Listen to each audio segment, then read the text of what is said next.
बहू कहाँ मर गई? अंदर से आवाज आई। जिंदा हूँ माँ जी। तो फिर मेरी चाय क्यों अभी तक नहीं आई? कब से पूजा करके बैठी हूँ, बुला रही हूँ। माँ जी अभी लाई।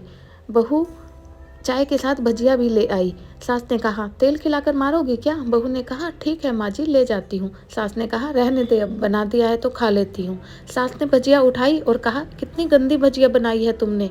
बहू, माँ जी मुझे कपड़े धोने हैं, मैं जाती हूँ। बहू दरवाजे के पास छिपकर खड़ी हो गई। सास भजिया पर टूट पड़ी और पूरी भुजिया खत्म कर दी। बहू मुस्कुराई और काम पर लग गई। दोपहर के खाने का वक्त हुआ। सास ने फिर आवाज लगाई, कुछ खाने को मिलेगा? बहू ने आवाज नहीं दी। सास फिर चिल्लाई, भूखे मारोगी क्या? बहू आई सामने, खिचड़ी रख दी। सास गुस्से से, ये क्या है? मुझे इसे नहीं खाना, इसे ले जाओ। बहू ने कहा, आपको डॉक्टर ने दिन में खिचड़ी खाने को कहा है, खाना तो पड़ेगा ही। सास मुंह बनाते हुए, हाँ तू मेरी माँ बन जा। बहू फिर मुस्कुराई और चली गई। आज इनके घर पूजा थी। बहू सुबह 4 बजे से उठ गई। पहले स्नान किया, फिर फूल लाई, माला बनाई, रसोई साफ करी, पकवान और भोज बनाया।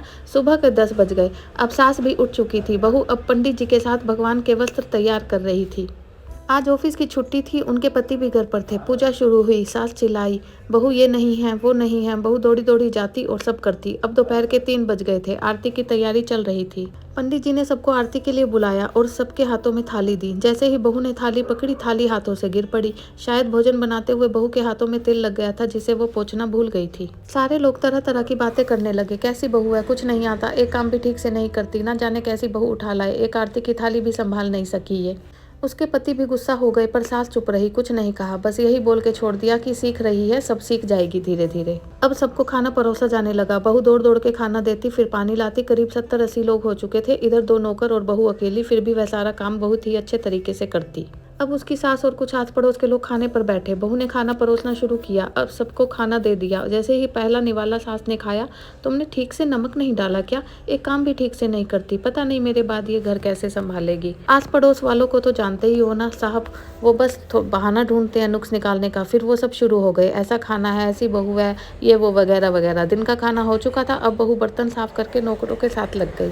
रात में जगराते का कार्यक्रम रखा गया। बहू ने 1-2 गीत गाने के लिए स्टेज पर चढ़ी। सास जोर से चिल्लाई, मेरी नाक मत कटा देना, गाना नहीं आता तो मत गा, वापस आ जा।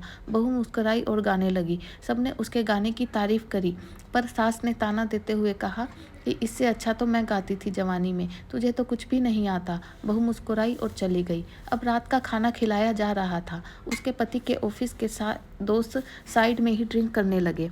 उसका पति चिल्लाता, थोड़ा बर्फ लाओ, तो सास चिल्लाती, यहाँ दाल नहीं। फिर चिल्लाता, कोल्ड ड्रिंक नहीं, पापड़ ले आओ। इधर उधर आखिर में उसके पति की शराब गिर पड़ी। उसके एक दोस्त पर बोतल टूट गई। पति गुस्से में 2 झापड़ अपनी पत्नी को लगाते हुए कहता है, जाहिल कहीं की, देख कर नहीं कर सकती, तुझे इतना काम भी नहीं आता। सारे लोग देखने लगे। उसकी पत्नी रोते हुए कमरे की तरफ दौड़ी। फिर उसके दोस्तों ने कहा, क्या यार, पूरा मूड खराब कर दिया। यहाँ नहीं बुलाता तो कहीं और पार्टी कर लेते। कैसी अनपढ़ गंवार बीवी ला रखी है तूने। उसे तो मेहमानों की इज्जत और काम करना तक नहीं आता।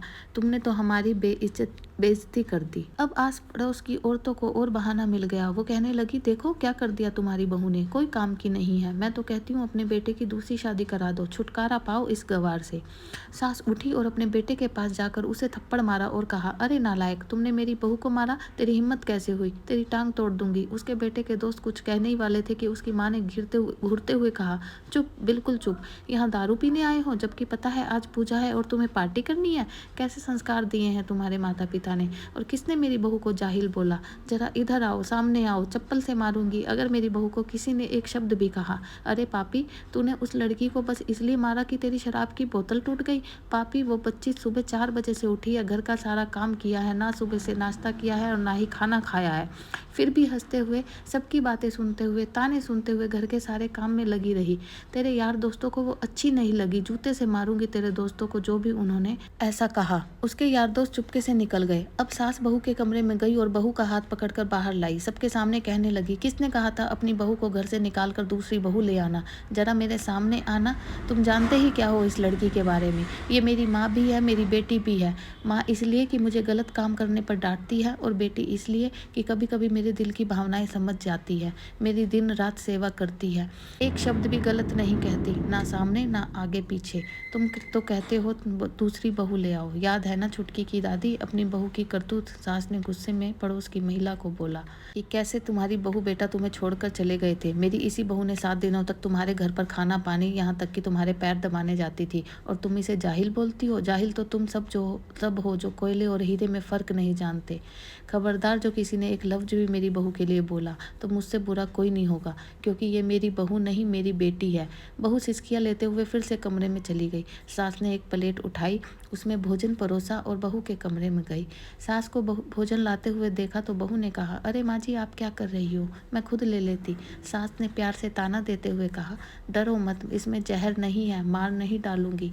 तुझे नहीं सास चाहिए होगी, पर मुझे तेरे जैसी ही बहू चाहिए। बहू ने अपनी सास को रोते हुए गले लगा लिया। सास भी रो दी पहली बार और कहा, चल खाना खा ले। फिर मजाक करते हुए बोली, फिर मेरे पैर दबा देना, और ये ख्याल बिल्कुल भी मन में मत लाना कि सास ने पैर दबाने के लिए कहा है और मैं इसका गला दबा दूंगी, क्योंकि कभी मैं भी यही सोचती थी। कुछ रिश्ते बहुत मीठे होते हैं, बस उनकी बातें कड़वी होती है।